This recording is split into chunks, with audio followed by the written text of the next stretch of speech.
జై శ్రీమన్నారాయణ. ఈరోజు సాంఖ్యయోగము 19 శ్లోకాన్ని తెలుసుకుందాం. దీనిలో వచ్చేటప్పటికి ఏం చెప్తున్నారంటే భగవానుడు యా ఏనం వేత్తి హంతారం యచ్చైనం మన్యతే హతం ఉభౌ తౌ న విజానితో నాయం హంతి న హన్యతే. అంటే ఈ ఆత్మతత్వాన్ని చెప్తున్నాడు. ఆత్మ ఇతరులను చంపునని భావించువాడును, ఇతరులచే చంపబడునని భావించవాడును ఇద్దరును అజ్ఞానులే. ఎందుకంటే వాళ్ళకి ఆత్మ ఎవరిని చంపదు, ఎవరి చేత చంపబడదు. చూడండి ఇక్కడ ఏం చెప్తున్నాడు భగవానుడు, ఆత్మతత్వాన్ని చెప్తున్నాడు. ఆత్మ అనేది ఒకళ్ళ చేత చంపదు, ఒకళ్ళ చేత చంపబడదు కూడా. అంటే ఇక్కడ ఎందుకు వచ్చింది ఈ సందర్భం? ఈ యొక్క అర్జునుడికి యుద్ధ సమయంలో జరుగుతున్నటువంటి సంభాషణలో ఈరోజు నిన్నటి వరకు యుద్ధం చేయమని చెప్పాడు. ఈరోజు మళ్ళీ ఒకసారి ఆత్మతత్వాన్ని కూడా తెలియజేస్తాడు మళ్ళీ ఒకసారి. ఎందుకంటే ఆయనకి క్షోభ ఎప్పుడు వచ్చింది? బంధువులనే క్షోభ వచ్చింది. బంధువులని ఎప్పుడు వచ్చింది?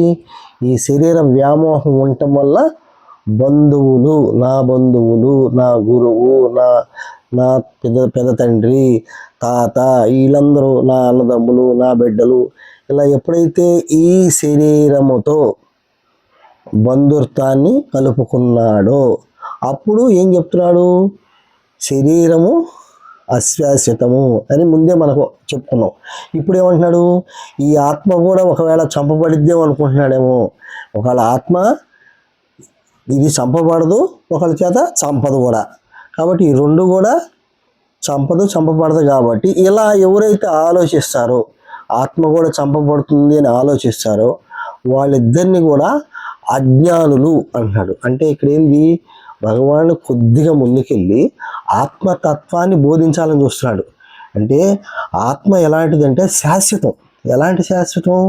ఇప్పుడు మనకి సూర్యకిరణాలు ఉన్నాయి. సూర్యకిరణాలు వెలుగిచ్చేంత వరకు కూడా ఆ కిరణాలు అలాగే ప్రవహిస్తుంటాయి. అవి ఎప్పటి వరకు ప్రవహిస్తాయి? సూర్యాస్తమయం వరకు కూడా వెలుగు అలాగే ఉంటుంది. అలాగే మనం భగవంతుడి నుంచి ఉద్భవించిన తర్వాత ఈ శరీరాలు మారుతున్నంత మాత్రాన ఈ కిరణం పాడవదు. అంటే మనలో ఉన్న ఆత్మ జ్యోతి అలాగే ఉంటుంది. ఈ శరీరమై పడిపోతుంది. ఈ జ్యోతి పోయి ఇంకొక శరీరాన్ని అందుకుంటుంది. అంటే ఏంది? ఇక్కడ ఆత్మ నశించదు. ఇక్కడ ఆ విషయాన్ని తెలియజేస్తుంది. అలాగే ఇంకొక విషయం మనం తెలుసుకోవాలి. ఆత్మ అనేది ఈ మొత్తం కూడా ఆత్మతో నిండుంది. ఈ మొత్తం యొక్క ప్రపంచమే భగవంతుడి యొక్క సృష్టి ఒక ఆత్మ. మరి ఈ సృష్టి ఆత్మ జరిగినప్పుడు, ఈ సృష్టి ఆత్మ అయినప్పుడు అసలు పుట్టుకే లేదు. దీనికి పుట్టుకే లేనప్పుడు దీనికి మరణం ఎక్కడ ఉంటుంది? మరణం ఉండదు. కాబట్టి దీని గురించి మనం ఎలాంటి బాధపడాల్సిన అవసరం. పుట్టుకు ఉంటేనే మరణం వస్తుంది. పుట్టుక దేనికి ఉంది? శరీరానికి ఉంది. శరీరం తీసుకుంటున్నాం కాబట్టి పుడుతున్నాం. శరీరం విడిచిపెట్టినప్పుడు అప్పుడేమవుతుంది? మరణిస్తాం.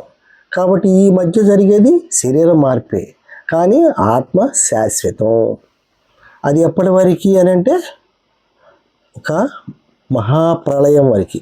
ఒక ప్రళయం వచ్చేంతవరకు కూడా బ్రహ్మ నిర్మాణ సమయం ఎప్పుడైతే వస్తుందో, ఆయనకి 100 సంవత్సరాలు ఎప్పుడైతే నిండుతాయో అప్పుడు మనకి మహాప్రళయంలో ఈ ఆత్మలన్నీ కూడా భగవంతుడికి లోపలికి లీనమైపోతాయి. ఈ లీనమైపోయి మళ్ళీ ఎప్పుడైతే ఆయన నిద్ర లెగుస్తాడో మళ్ళీ సృష్టి క్రమము మొదలవుతుంది. అప్పుడు మొదలైనప్పుడు మరి కొత్తగా మళ్ళీ కర్మలు ఎక్కడి నుంచి వస్తాయి? ఖచ్చితంగా మనం ఈరోజు ఏదైతే చేసామో అవే కర్మలు మనల్ని అంటుకొని వస్తాయి. విత్తనం వచ్చింది, చెట్టు భూమిలో వేసాం, ఆ చెట్టు ఏదో విత్తనం ఏదో తెలియదు, బయటకు వచ్చేటప్పుడు అప్పుడు అర్థమవుతుంది చెట్టు. అలాగే మనం చేసుకున్న కర్మలన్నీ కూడా మన వెంటనే ఎన్ని యుగాలు ఎన్ని కల్పాలు మారినప్పటికీ కూడా మన కర్మలు మనకెమ్మటే వస్తూ ఉంటాయి. కాబట్టి ఇక్కడ మనం చేయాల్సింది ఏంటంటే, అర్జునుడికి చెప్పే ఉద్దేశం ఏంటంటే, నువ్వు క్షత్రియుడుగా నువ్వు యుద్ధ పాలన చెయ్యాలి కాబట్టి, యుద్ధంలో శత్రువుల్ని చంపాలి కాబట్టి నీకు ఈ యొక్క ఆత్మ గురించి తెలియజేస్తున్నాడు అన్నమాట. తెలియజేస్తూ ఆత్మతత్వాన్ని ఈ వాక్యంలో ఒక విషయాన్ని అర్థమయ్యేటట్లుగా చెప్తూ ఆత్మ ఏమంటున్నాడు, ఇద్దరు అజ్ఞానులే, ఆత్మ చచ్చిపోద్ది, ఆత్మ చంపబడుద్ది అనేవాళ్ళు ఇద్దరు అజ్ఞానులే, కాబట్టి ఈ అజ్ఞానాన్ని కూడా విడిచిపెట్టు అని ఈ విషయం ద్వారా తెలియజేశాడు. నెక్స్ట్ వీడియోలో నెక్స్ట్ ఇంకో శ్లోకాన్ని తెలుసుకుందాం. మీకు నచ్చితే లైక్ చేయండి. జై శ్రీరామ్.